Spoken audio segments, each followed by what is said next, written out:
Voy a leer para ustedes, dice así: y aquel verbo fue hecho carne y habitó entre nosotros, y vimos su gloria, gloria como del unigénito del Padre, lleno de gracia y de verdad. Juan dio testimonio de él y clamó diciendo: este es de quien yo decía, el que viene después de mí es antes de mí, porque era primero que yo. Porque de su plenitud tomamos todos, y gracia sobre gracia. Pues la ley por medio de Moisés fue dada, pero la gracia y la verdad vinieron por medio de Jesucristo. A Dios nadie le vio jamás, el unigénito Hijo que está en el seno del Padre, Él le ha dado a conocer. Estamos estudiando el Evangelio de Juan y el propósito es presentar al Hijo de Dios para que todos crean en Él. El Espíritu Santo, por medio de este apóstol, está preparando la audiencia en esta sinopsis para que sepan de quién se va a hablar. Estos 18 versos son la introducción de lo que tratará el Evangelio. Se presenta a Cristo como el Logos, como la palabra que se encarnó. Se presenta a Él como el Dios preexistente. Se le presenta como el Creador, como la verdadera luz y la verdadera vida. Se nos presenta también cuál es la actitud de los hombres al recibir aquella luz verdadera. Al Hijo de Dios no le recibieron. Fue despreciado, no le tomaron como suyo. Pero Dios en su infinita bondad ha determinado salvar a los suyos y por lo tanto ha querido salvar un pueblo, engendrar hijos para su gloria, mas a todos los que le recibieron, a los que creen en su nombre, les dio el derecho de ser llamados o hechos hijos de Dios. ¡Qué bendición! Esos son su pueblo. Creer en el Hijo no es simplemente creer en un nombre, sino todo lo que significa creer en aquel que es Dios y hombre, una persona, la unión hipostática, un término usado por los maestros bíblicos para referirse a la unión de dos naturalezas en una sola persona. Esa fue la gloria de la encarnación del Hijo, del cual ya hablamos en mensajes anteriores. La semana pasada vimos como Juan nos recordó una vez más que en Cristo, en Jesús, habita la plenitud de la deidad, que la gracia y la verdad fueron reveladas totalmente en la persona del Hijo. En contraste con la ley, la cual no puede dar vida, aquí tenemos a Cristo, el dador de toda gracia y verdad, pero no solo dador, Cristo es gracia y verdad en Él mismo. Por esa gracia y por esa verdad somos salvos. Desde el momento que se nos da gracia y podemos creer en Él, podemos decir que la salvación de Dios ha llegado a nuestras vidas. Pero seguimos necesitando de esa gracia todos los días de nuestra vida, hasta el día que Él nos lleve con Él. Esa gracia para poder vivir nuestros matrimonios, esa gracia para poder vivir como miembros de iglesia, esa gracia para poder ser hombres y mujeres que honran a Dios, esa gracia en medio de toda enfermedad, de toda tribulación, de toda prueba, de toda tentación, esa gracia para servirle, esa gracia para caminar en santidad. Necesitamos de su gracia cada día, gracia sobre gracia. Sí, debo esforzarme, debo hacer todo aquello que Dios me da para hacer en su voluntad, pero por gracia, para que la gloria sea para Él. Cristo lleno de gracia y verdad es la gloria del Hijo. ¿Quién como el Hijo? Y Juan nos quiere presentar eso también. Solo hay un Hijo y a Él debe ser dada toda gloria como Dios. Como mencioné la semana pasada, algunos creen que los versos 15 al 18 son el testimonio de Juan, pero también tenemos a Juan el Bautista hablando sobre Cristo. Y dijimos que eso no es un problema. Simplemente Juan, el apóstol, por inspiración del Espíritu Santo, en estos versos, nos relata que la gente en algún momento quiso poner su mirada en Juan el Bautista.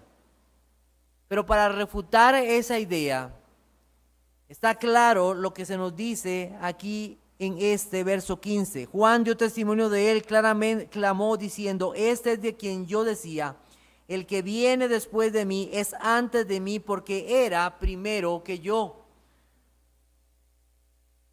Se quiere exponer la realidad de que Juan el Bautista solo era una voz, solamente era una lámpara que alumbraba. A quien las personas deben ver es al Hijo encarnado, al Hijo que ha venido. No pongan su mirada en Juan el Bautista, pongan su mirada en Jesucristo. Él es antes que yo, Él es primero que yo. Él es el protos, es aquel que es antes de todas las cosas. Él es el creador de los cielos y la tierra, el propio Hijo de Dios. Y algunos recordarán que en algún momento cuando estudiamos la carta a los Colosenses hablamos del prototokos, del primogénito, de aquel que es dueño, de aquel que es el primero, de aquel que no significa que es el primero de la creación como dicen algunos falsos maestros. No, Él es el dueño, Él es el creador, Él es el unigénito.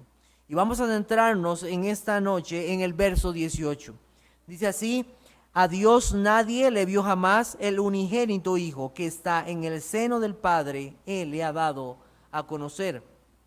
La versión de la Biblia de las Américas nos ofrece un mejor entendimiento de este pasaje al decir: nadie ha visto jamás a Dios, el unigénito Dios que está en el seno del Padre, Él le ha dado a conocer. Lo primero que vamos a ver en esta noche es la imposibilidad de los hombres de ver a Dios, y el mensaje es la gloria del unigénito. La imposibilidad de los hombres de ver a Dios. Y así comienza el verso 18: a Dios nadie le vio jamás. Juan está declarando la trascendencia de Dios. O sea, Dios no es como alguno de nosotros. La Biblia dice: Dios es espíritu. Así dice la palabra de Dios en Juan 4:24. Dios el Padre, cuya existencia está en sí mismo, cuya esencia no puede ser comprendida por nadie, sino solo por Él mismo. Es un espíritu purísimo, invisible, sin cuerpo, ni miembros o pasiones. Es inmortal y habita en luz inaccesible a los hombres. Dios no es un espíritu, no es uno más. Él es espíritu, dice la palabra de Dios. No es un fantasma, no es una neblina, no es aire. No entendemos la profundidad de esto, pero Dios no tiene un cuerpo como nosotros. Y cuando la Biblia habla de cosas como la mano de Dios o frases similares, es una forma de condescender con los hombres. Es una forma de darnos a entender que Él no está lejos de nosotros, ya sea en sus juicios o en su amor, en cualquiera de los dos. El hecho que sea espíritu no significa que no sea real. Él es real. Es enteramente original y distinto del mundo creado, pero no es material. Él como espíritu purísimo significa que es perfecto, sin error, no le falta nada. Él es consciente por sí mismo y determinado por sí mismo, absoluto y puro en la forma en que no podemos imaginar. Podemos buscar 1 de Timoteo 1:17. 1 de Timoteo 1:17.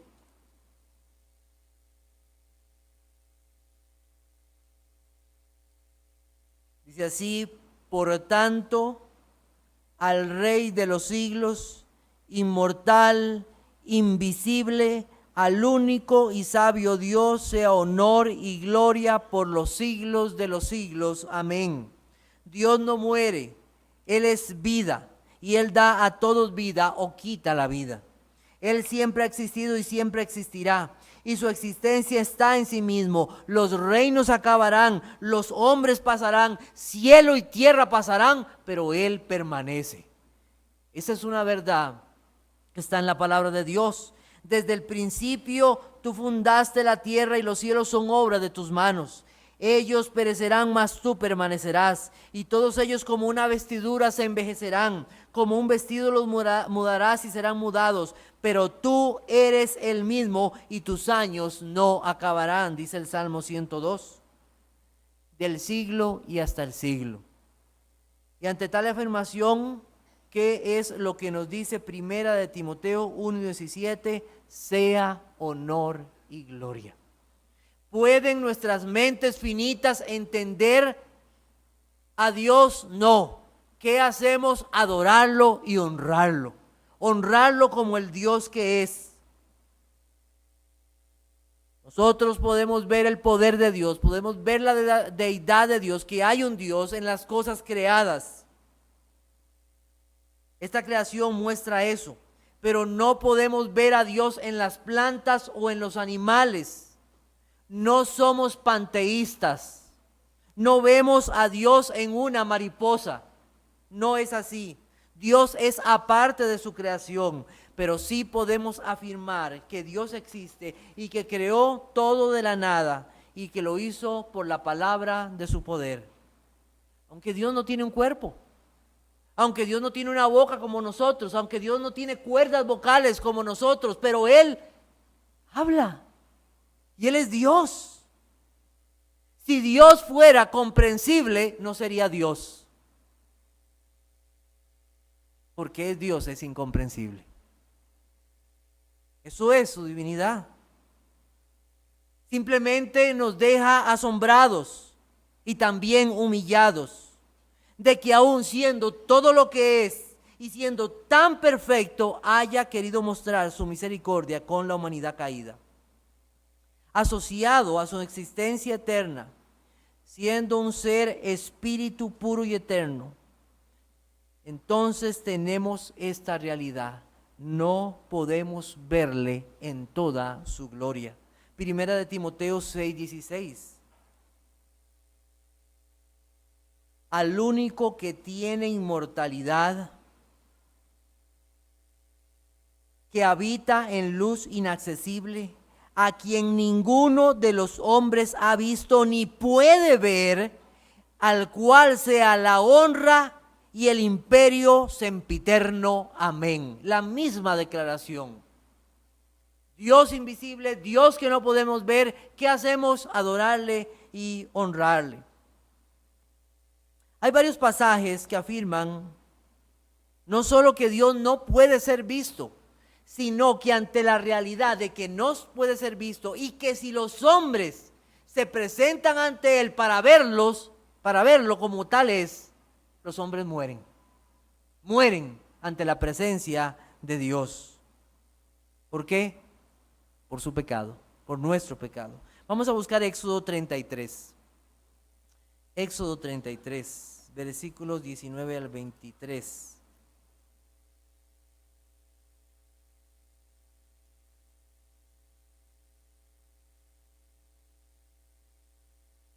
Dice así la Biblia: y le respondió, hablando a Moisés, y yo haré pasar todo mi bien delante de tu rostro, y proclamaré el nombre de Jehová delante de ti, y tendré misericordia del que tendré misericordia, y seré clemente para con el que seré clemente. Dijo más: no podrás ver mi rostro, porque no me verá hombre. ¿Y qué? Y vivirá. Y dijo aún: he aquí un lugar junto a mí, y tú estarás sobre la peña. Y cuando pase mi gloria, yo te pondré en una hendidura de la peña, y te cubriré con mi mano hasta que haya pasado. Después apartaré mi mano, y verás mis espaldas, mas no se verá mi rostro. Esta fue la respuesta de Dios a Moisés cuando le pidió ver su gloria. Y Dios no permitió que viera toda su gloria. Dios mostró su misericordia para con él, pero al mismo tiempo quiso mostrar quién es Él en sus atributos. El no conocer a Dios en su esencia no significa que Dios está velado para nosotros. Él quiere que nosotros le conozcamos como Él mismo se ha revelado en sus atributos, en su misericordia hacia nosotros, porque si Él nos pagara conforme a nuestros actos y a nuestra vida y a nuestra condición, moriríamos inmediatamente. Dios no le pagó a Moisés conforme a él, si no hubiera muerto ahí. Tendré misericordia, le estaba diciendo, voy a tener misericordia de ti, no vas a morir, porque si vieras mi rostro, morirías inmediatamente. Morirías inmediatamente. Otro momento muy interesante fue cuando Dios entregó las tablas de la ley en el monte, Deuteronomio capítulo 5. Deuteronomio capítulo 5, versículos 22 al 27.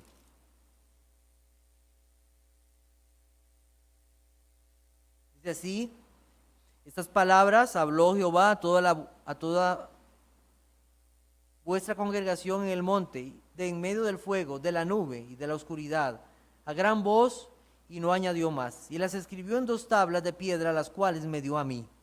Y aconteció que cuando vosotros oísteis la voz de en medio de las tinieblas, y visteis al monte que ardía en fuego, vinisteis a mí, todos los príncipes de vuestras tribus y vuestros ancianos. Y dijisteis: he aquí, Jehová nuestro Dios nos ha mostrado su gloria y su grandeza, y hemos oído su voz de en medio del fuego. Hoy hemos visto que Jehová habla al hombre y aún vive. Ahora pues, ¿por qué vamos a morir? Porque este gran fuego nos consumirá si oyéremos otra vez la voz de Jehová nuestro Dios, moriremos. Porque ¿qué es el hombre para que oiga la voz del viviente que habla de en medio del fuego, como nosotros la oímos y aún viva? Acércate tú y oye tú las cosas que dijere Jehová vuestro Dios, y tú nos dirás todo lo que Jehová nuestro Dios te dijere, y nosotros oiremos y haremos. ¿De qué se dieron cuenta ellos? Estar delante de Dios significa la muerte. Significa la muerte. La gente entendió que morirían, y Dios fue enfático en hacerles ver, solamente estaban escuchando su voz, y que en ese día en que Él apareció en su presencia en el monte, ellos no vieron ni una imagen. Vamos a volver la página en capítulo 4, versículos 11 y 12. Dice así: y os acercasteis y os pusisteis al pie del monte, y el monte ardía en fuego hasta en medio de los cielos, con tinieblas, nube y oscuridad. Y habló Jehová con vosotros de en medio del fuego. Oísteis la voz de sus palabras, mas a excepción de oír la voz, ninguna figura visteis. Versículo 15. Guardad pues mucho vuestras almas, pues ninguna figura visteis el día que Jehová habló con vosotros de en medio del fuego. No te harás imagen ni ninguna semejanza de lo que está arriba en los cielos ni abajo de la tierra. Dios les estaba diciendo: ustedes escucharon mi voz, no vieron imagen, no se hagan una imagen de mí, no piensen, pero yo soy real. Ustedes escucharon mi voz y vieron todas las cosas que yo hice ahí, porque si ustedes me vieran, inmediatamente morirían. Otro pasaje más, Génesis capítulo 32, versículo 22. Génesis capítulo 32, versículo 22.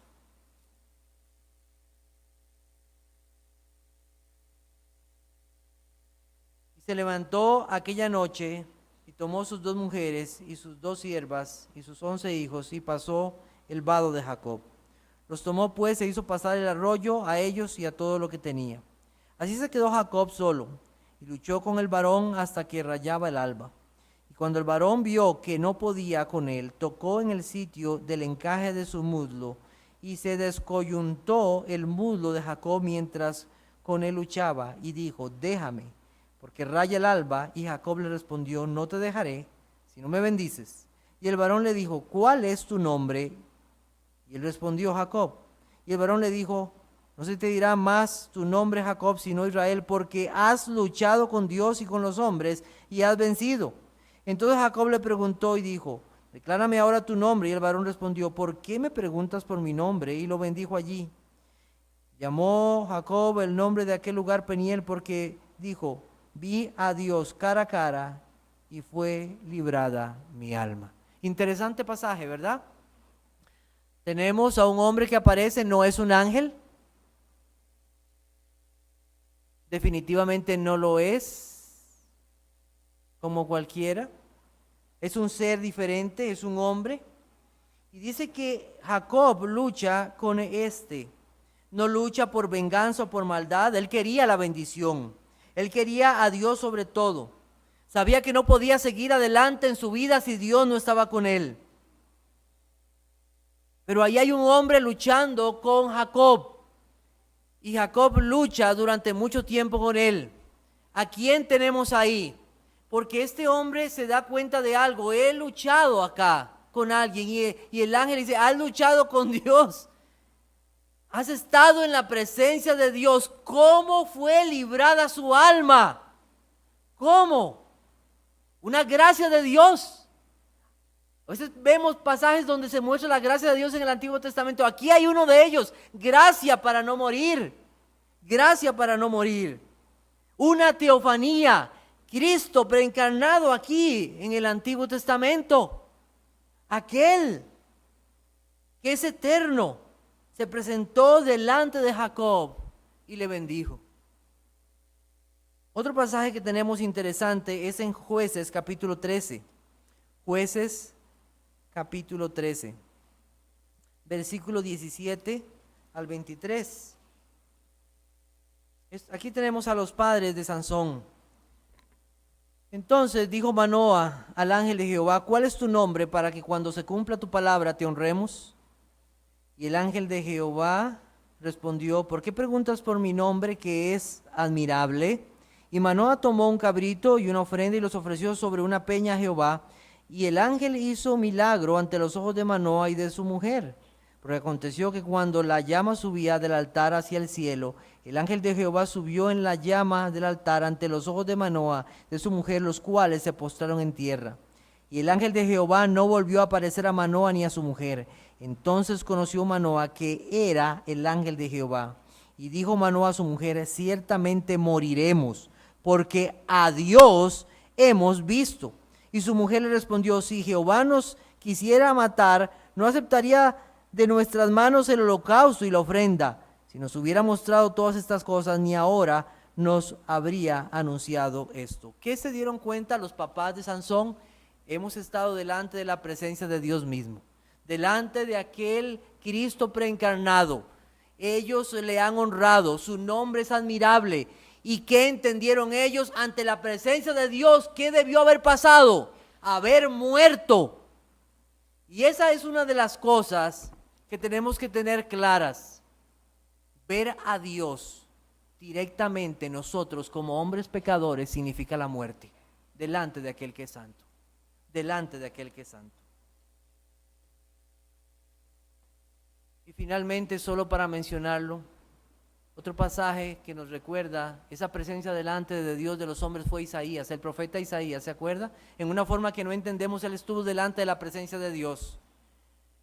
Y cuando él vio los cimientos del templo, cosas inanimadas, temblando ante la presencia de aquel que estaba en el trono, aquel trono alto y sublime que nos muestra nada más la supremacía y el poder grande de Dios. Y si se habla de ese trono como alto y sublime, imagínese el que está sentado en el trono, porque es más grande el que está en el trono que el mismo trono. E Isaías dijo, ¡ay de mí! Soy muerto. Hombre de labios impuros han visto al Señor. Estoy perdido. Ese fue el entendimiento de Isaías al estar delante de la presencia de Dios. Y si no es que del altar el querubín toma un carbón encendido de la propia presencia de Dios y purifica a aquel hombre y es quitada su culpa y su pecado, él no hubiera podido permanecer en la presencia de Dios. Estar en la presencia de Dios sin un mediador es muerte. Es muerte.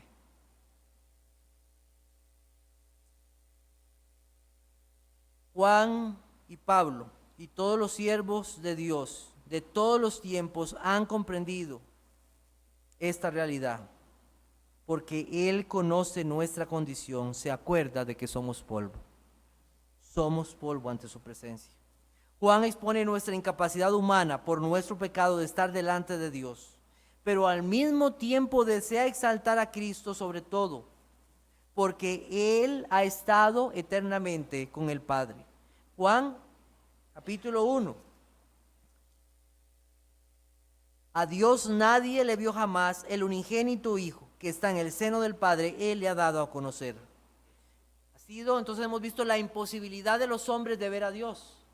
Ahora vamos a ver la posibilidad real de conocer a Dios, pero por medio del unigénito. El unigénito Hijo de Dios. Es interesante cómo lo traduce la Biblia de las Américas. El unigénito Hijo, así dice la Reina Valera, pero en la versión de la Biblia de las Américas dice el unigénito Dios, que se ajusta más al manuscrito griego. Pero tomemos un momento para hablar de este unigénito. Para muchos es conocida la falsa enseñanza de un hombre llamado Arrio, que fue condenado como un hereje en el Concilio de Nicea en el 325 después de Cristo. Los arrianos dependían fuertemente de los pasajes que llamaban a Cristo el unigénito Hijo de Dios para afirmar su falsa enseñanza. Decían ellos y razonaban de esta manera: si Cristo es el unigénito del Padre, eso quiere decir que Dios el Padre le dio existencia. Porque la palabra engendrar en la experiencia humana se refiere a la función del Padre en la concepción del Hijo. Así razonaban ellos. Obviamente esto es un mal entendimiento de esto. La palabra unigénito está formada, obviamente en griego, de dos palabras. La palabra total es monogenes y nosotros aquí la tenemos traducida como unigénito. Está formada de dos partes. Una es la parte que es mono y la otra genos. Mono se refiere al único o solo, pero genos fue tomado por los arrianos para entenderlo como engendrar y para justificar su falsa enseñanza. Pero esa otra parte no significa eso. Genos no se refiere a engendrar, sino a único, en su clase o en su tipo. Único, no hay otro igual a él. La Septuaginta, que fue una traducción del Antiguo Testamento, usa esta palabra en algunas ocasiones y la encontramos en el Antiguo Testamento como la palabra Yashid, que significa único. Vamos a Génesis capítulo 22. Génesis 22.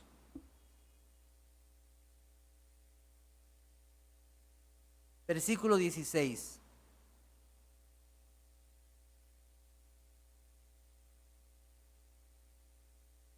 Este pasaje se refiere al momento en que Dios le pide a Abraham que sacrifique a su hijo y lo lleve al monte.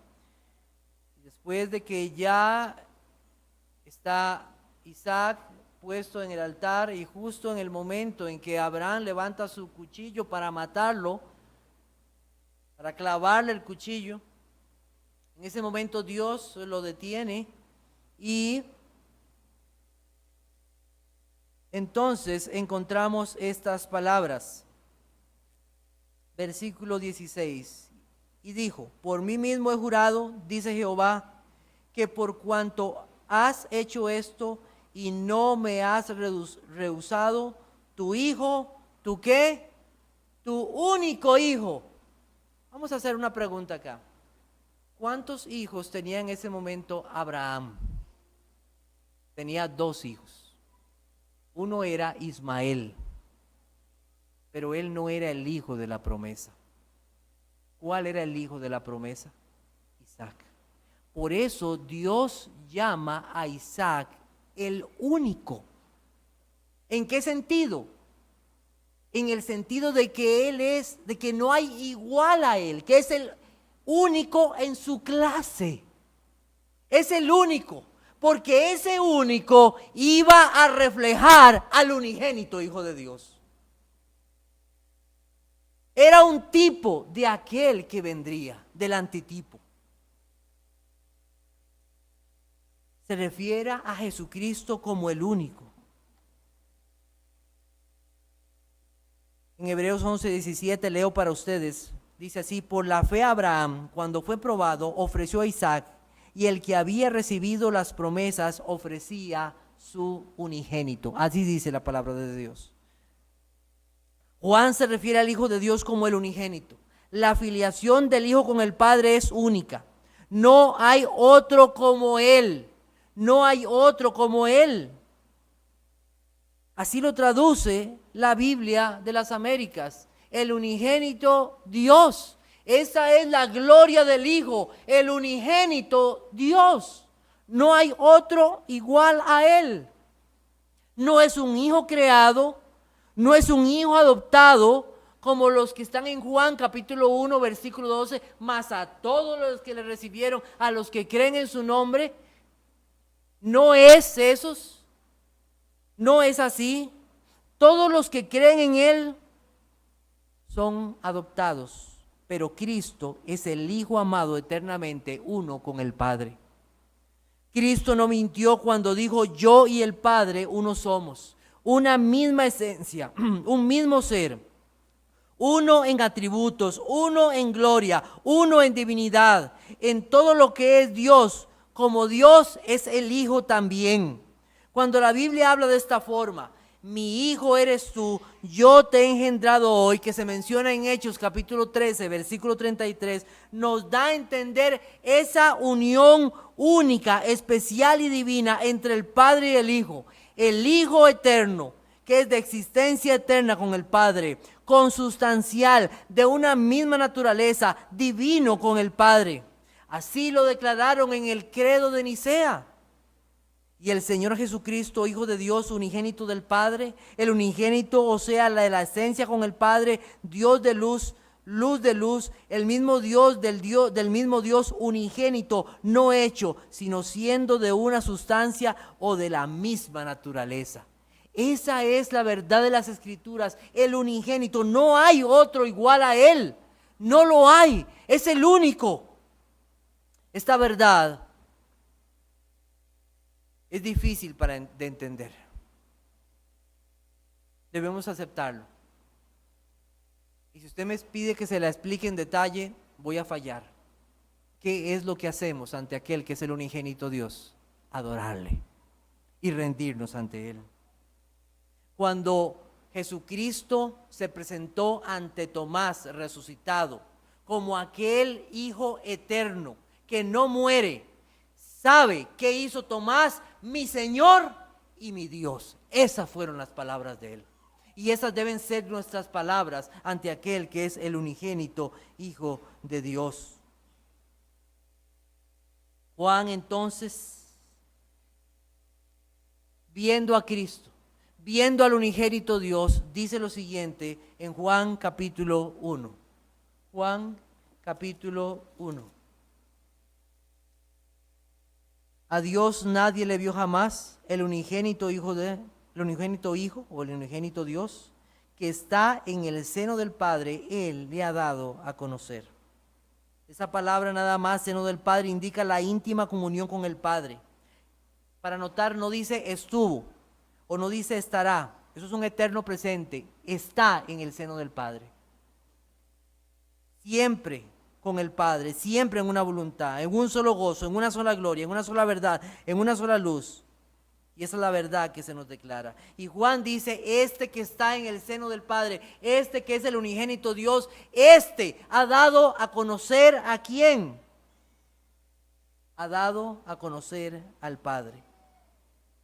Jesucristo dijo: pero vosotros no le conocéis, mas yo le conozco.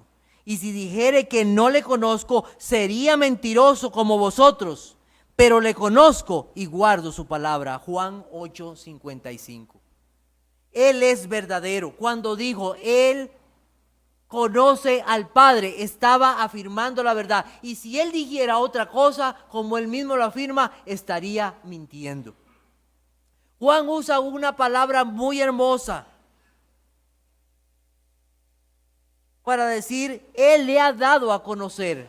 Usa una palabra muy hermosa y es la palabra exegeomai, que es la palabra de donde nosotros tomamos la palabra exégesis.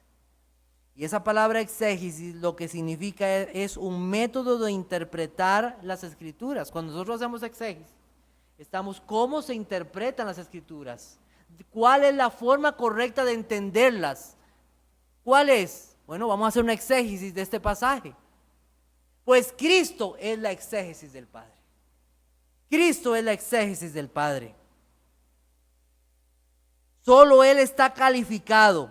el único en su clase. Solo Él es el único autorizado, el único eternamente capacitado para interpretar a Dios para los hombres. Solamente Él. Todas las cosas me fueron entregadas por mi Padre, y nadie conoce al Hijo sino el Padre, ni el Padre conoce a alguno sino al Hijo, y aquel a quien el Hijo lo quiera revelar. Mateo 11:27. En el Antiguo Testamento nosotros tenemos momentos muy impresionantes donde los hombres pudieron ver cosas impresionantes de Dios. Como cuando el pueblo de Israel iba a cruzar el Mar Rojo y el Señor les dijo: vea, estén tranquilos, ustedes van a ver la salvación de Dios. Y el pueblo vio grandes cosas de Dios, pero no pudieron ver a Dios ni conocer a aquel Dios que les estaba salvando. Solamente, como vimos ahora, ellos pudieron escuchar su voz y ver las grandes obras que Dios había hecho. Salmo 46:10 dice: estad quietos y conoced que yo soy Dios, seré exaltado entre las naciones, enaltecido seré en la tierra.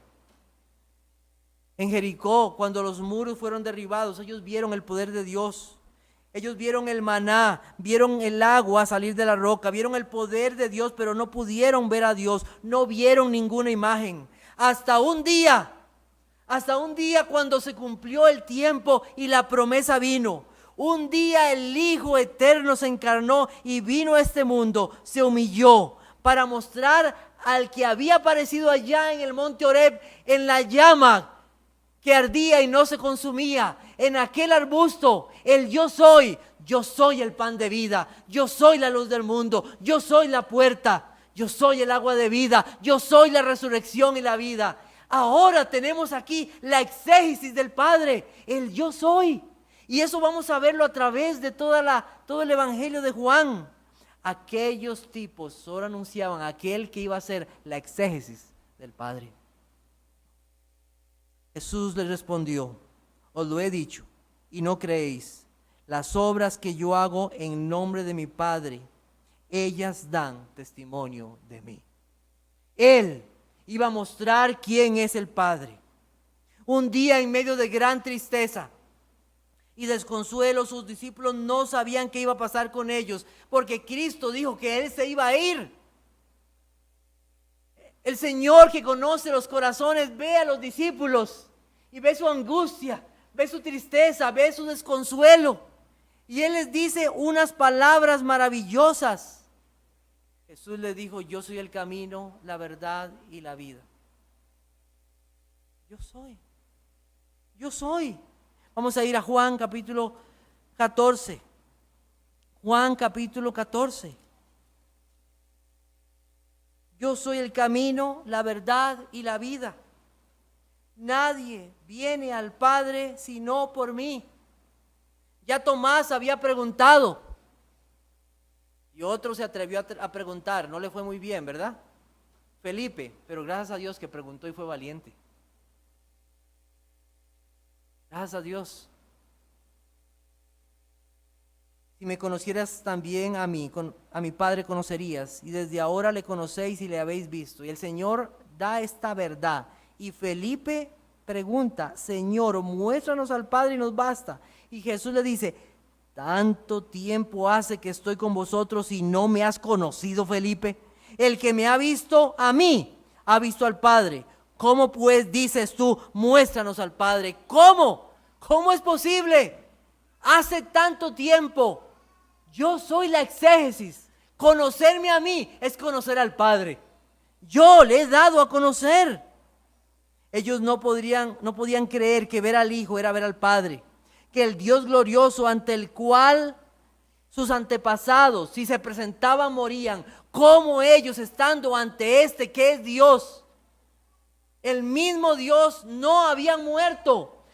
Este encarnado que come, que duerme, que se cansa, que llora. Este es el Dios verdadero y que nos ha dado a conocer al Padre. No podían creer esta verdad. Hace tanto tiempo que estoy con vosotros y no me conoces.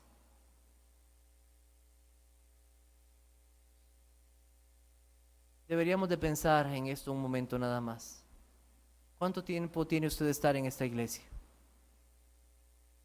¿Por cuánto tiempo usted ha conocido las cosas de Dios y ha escuchado el Evangelio? ¿Y por qué no se ha rendido ante aquel que es verdadero Dios? ¿Va a seguir escuchando la voz de aquel que es verdadero y no rendirse a Él y no adorarle? Hoy es día para rendirse a Él. Hoy es día para rendirse a Él. Él es la imagen. Solo hay una imagen autorizada del Padre. ¿Y sabe cuál es esa imagen? Se llama Jesucristo. Hebreos 1:3 dice, el cual siendo el resplandor de su gloria y la imagen misma de su sustancia, y quien sustenta todas las cosas con la palabra de su poder, habiendo efectuado la purificación de nuestros cuerpos por medio de sí mismo, sentó a la diestra de la majestad en las alturas. Los hombres no podemos hacer imágenes de Dios, pero Dios se encarnó y mostró la imagen del Padre. Él es el Dios vivo y verdadero. Durante todo el Evangelio de Juan nos asombraremos de esto. Vamos a conocer al Padre por medio del Hijo.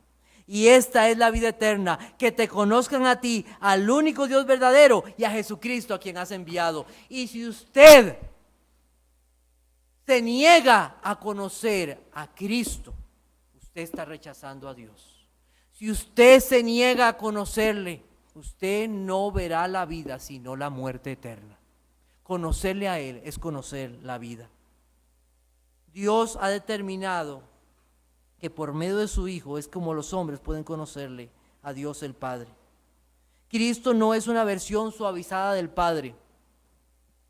Cristo es Dios. Hay quienes creen que el Dios del Antiguo Testamento es un Dios airado y terrible, pero Cristo es amor y paz. Qué equivocados que estamos. Cristo no es media exégesis del Padre, Él es toda la exégesis del Padre. Y los juicios que vimos en el Antiguo Testamento son los mismos juicios del Hijo. Y el mismo amor del Padre en el Antiguo Testamento es el mismo amor del Hijo en el Nuevo Testamento. Él es la exégesis completa del Padre. En su gracia salvó un pueblo en el Antiguo Testamento, en el Nuevo Testamento salva un pueblo. No es diferente. ¿Cuál es el mandato? Creer en el unigénito Hijo de Dios para conocer al Padre. No hay otra forma. Solo hay uno, único en su clase, único mediador entre Dios y los hombres. Para terminar en esta noche, tengo unas pequeñas reflexiones. La primera es, no verlo no significa que no exista. Que no podamos ver el aire no significa que no exista. Estamos aquí y podemos respirar. Hay aire acá. Y ese aire tiene un montón de partículas que nosotros necesitamos para la vida. No ver algo no significa que no exista. No ver a Dios no significa que no exista. Él existe. Muchas pueden ser las excusas de los hombres para no creer en la existencia de Dios, y menos en Cristo como Dios, el único mediador entre Dios y los hombres. Y mi deber no es convencerle de que existe Dios. Dios existe, punto. En el principio creó Dios los cielos y la tierra, punto. El unigénito, Dios le ha dado a conocer, punto. Hay un Dios. Aunque los hombres digan que no lo hay, sí lo hay. Juan 8:24, por eso dije que moriréis en vuestros pecados, porque si no creéis que yo soy, en vuestros pecados moriréis. Y si usted no cree en Él, usted se va a morir eternamente, porque sus pecados le llevarán no solo a la tumba, sino a un lugar más profundo que la tumba. Si usted no cree en el unigénito Hijo de Dios, usted va a morir en sus pecados. Eso es la verdad. Cristo es la verdad. Y no verá la vida, sino la ira de Dios. He aquí viene con las nubes y todo ojo le verá. Y los que le traspasaron y todos los linajes de la tierra harán lamentación por él. Sí, amén. Y aunque usted hoy no lo vea, un día usted lo verá. Sea creyente o no sea creyente, usted verá al Hijo de Dios, la imagen misma de Dios. Y si usted no ha creído, lamentará no haberlo conocido hoy. Amigo, tema a Dios. Tema a Dios. Él está vivo y su Hijo a su derecha. Y el Padre ha dado todo juicio al Hijo, y Él vendrá. También, qué gozo es conocer a Dios, y es posible conocerlo por medio de la fe. El Señor Jesucristo dijo lo siguiente acerca de un hombre llamado Abraham, en Juan 8:56. Abraham, vuestro padre, se gozó de que había de ver mi día, y lo vio y se gozó. ¿Cómo es esto posible? Abraham vio el día del Señor. Y lo que podemos entender es que en todas aquellas promesas y pactos, en todas aquellas cosas que pasaron, y aun cuando él recibió esta declaración, no me has negado a tu único. Y aquella promesa de aquel cordero que fue entregado por su hijo, en todas esas promesas, Abraham comprendió por la fe de que un día aquella simiente vendría del hijo de la promesa. Él vio el día del Señor. Él vio a aquel que un día vendría para salvar a su pueblo. Y así como Abraham se gozó sin verlo, así también nosotros hoy podemos gozarnos de que aunque no le vemos, Él es real. Y ese es el deseo de Juan, el apóstol. Primero de Juan capítulo 1. Primero de Juan capítulo 1 dice así. Dice: lo que era desde el principio, lo que hemos oído, lo que hemos visto con nuestros ojos, lo que hemos contemplado y palparon nuestras manos tocante al verbo de vida. Porque la vida fue manifestada y la hemos visto, y testificamos y os anunciamos la vida eterna, la cual está con el Padre y se nos manifestó. Lo que hemos visto y oído, eso os anunciamos, para que también vosotros tengáis comunión con nosotros, y nuestra comunión verdaderamente es con el Padre y con su Hijo Jesucristo. Estas cosas os escribimos para que vuestro gozo sea cumplido. Gloria a Dios. Podemos gozarnos. Hay un Dios verdadero y podemos conocerlo a través del Hijo. Gozo cumplido al conocer al Hijo y así conocer al Padre. Un nombre de Dios. El apóstol Pablo, escribiendo a los filipenses, decía lo siguiente: y ciertamente aún estimo todas las cosas como pérdida por la excelencia del conocimiento de Cristo Jesús, mi Señor, por amor del cual lo he perdido todo y lo tengo por basura para ganar a Cristo. ¡Qué deseo! Y ese es el deseo de todo verdadero creyente. Dejo todas las cosas de esta vida, son basura por conocer más a Jesucristo. Porque conociéndolo a Él, conoceré al Padre. Conocer más a Cristo, todo lo tengo por basura. Pregúntese a usted mismo: ¿desea usted conocerle? Él se ha revelado a través de su palabra y por su Hijo Jesucristo. Así escribía Pedro: a quien amáis sin haberle visto, en quien creyendo, aunque ahora no lo veáis, os alegráis con gozo inefable y glorioso. Hoy, pero ¿cómo se va a alegrar usted de un día ver a Cristo si usted hoy no quiere conocerle? Los cristianos queremos conocerle cada día más.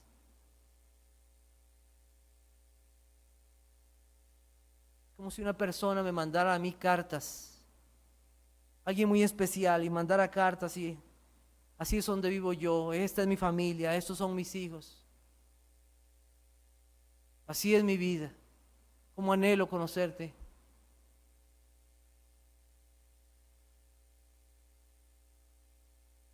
Se nos ha dejado un testamento para que conozcamos a Él, para que conozcamos a aquel que es verdadero, aquel que es luz y vida. Hoy lo conocemos a través de este libro porque ninguno de nosotros lo ha visto. Pero hay un consuelo del alma para todos nosotros. ¿Cuál es ese consuelo del alma? Que un día le veremos verdaderamente. Un día todos los que son hijos de Dios le verán cara a cara. Esa fue la esperanza del pueblo de Dios. Y hoy leíamos acerca de Job y de sus tribulaciones, las cuales el Señor permitió. Pero ¿qué fueron las palabras de este hombre? Él dijo lo siguiente: yo sé que mi Redentor vive y al fin se levantará sobre el polvo, y después de deshecha esta mi piel, en mi carne he de ver a Dios, al cual veré por mí mismo, y mis ojos le verán, y no otro, aunque mi corazón desfallece dentro de mí. Si usted en este momento está pasando difíciles pruebas, tentaciones, luchas, dificultades, sepa que hay una esperanza para los hijos de Dios. Un día todo esto acabará y estaremos delante de aquel y veremos al Hijo. Veremos a nuestro Redentor. Veremos a aquel que es la exégesis del Padre. A Él será el que veremos. Al Hijo, al unigénito, al único en su clase. Al único y verdadero Dios. Así nos muestra la palabra de Dios. Después miré y aquí el Cordero estaba en pie sobre el monte de Sión, y con él 144,000 que tenían el nombre de él y de su Padre escrito en la frente. Gloria a Dios. Así terminamos, viendo a aquel y adorando, que es la exégesis del Padre. Que sea nuestra expectación hoy conocer al Hijo, para que un día esa expectación sea una realidad en nuestras vidas. Que el Señor bendiga su palabra. Señor, te damos gracias en esta noche por tu palabra. Te damos gracias por tu Hijo Jesucristo, el cual nos ha sido dado para conocerte. No podemos entender la profundidad de esta realidad, de esta enseñanza. El unigénito Dios que está en el seno del Padre. Es tan profundo para nuestro entendimiento, pero es una verdad para nuestra salvación. Señor, ayúdanos para que deseemos conocerte más, para que no leamos tu palabra solamente por leerla, sino por desear conocerte. Que no deseemos venir a este lugar, a este edificio, solo por venir, sino por conocerte cada día más. Y cómo anhelamos todos aquellos que son tus hijos, estar un día en tu presencia, y solamente por el mediador que es tu Hijo, ver a aquel que es Dios vivo y verdadero. Te alabamos, Padre, y damos gracias por estas realidades y verdades que nos son declaradas en tu Hijo Jesucristo. Amén.